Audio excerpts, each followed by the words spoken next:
bienvenue au siège du PCF. Merci beaucoup, merci de nous recevoir. Eh ben bonjour Charlotte, merci, merci de nous recevoir. Alors tu es donc la présidente si... Alors pas du tout. Pas encore, non, c'est toujours Emmanuel Macron, mais en attendant, je suis membre du Conseil national du Parti communiste français en charge de la campagne de solidarité avec Cuba. D'accord, alors j'aurais une première question pour toi. On va parler du blocus économique qui se passe à Cuba, qui a été imposé par les États-Unis. En quoi consiste-t-il ce blocus ?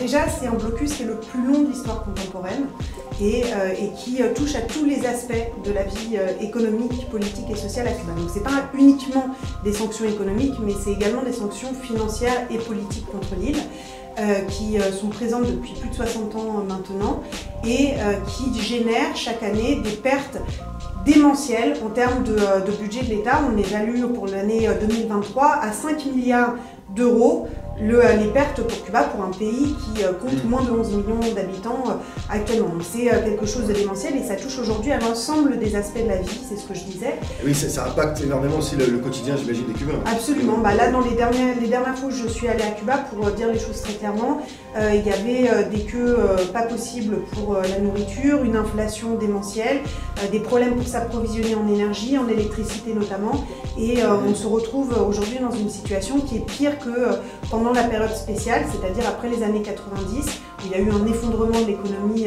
dû à la chute de l'Union soviétique.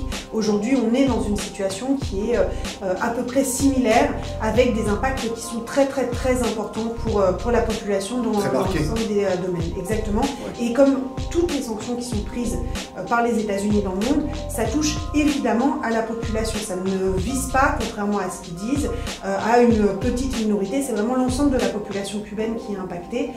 Et la caractéristique du blocus, contrairement à d'autres régimes de sanctions qui peuvent être pris par le monde, c'est qu'il y a un caractère extraterritorial à ce blocus. C'est-à-dire qu'aujourd'hui, ça impacte à la fois les Cubains et la population cubaine, mais ça nous impacte nous aussi ici en France, et les entreprises françaises, et les individuels en France. Donc les individuels, c'est que de façon très concrète, si on va à Cuba aujourd'hui, on va avoir des difficultés à aller aux États-Unis après si on a un visa cubain sur notre passeport.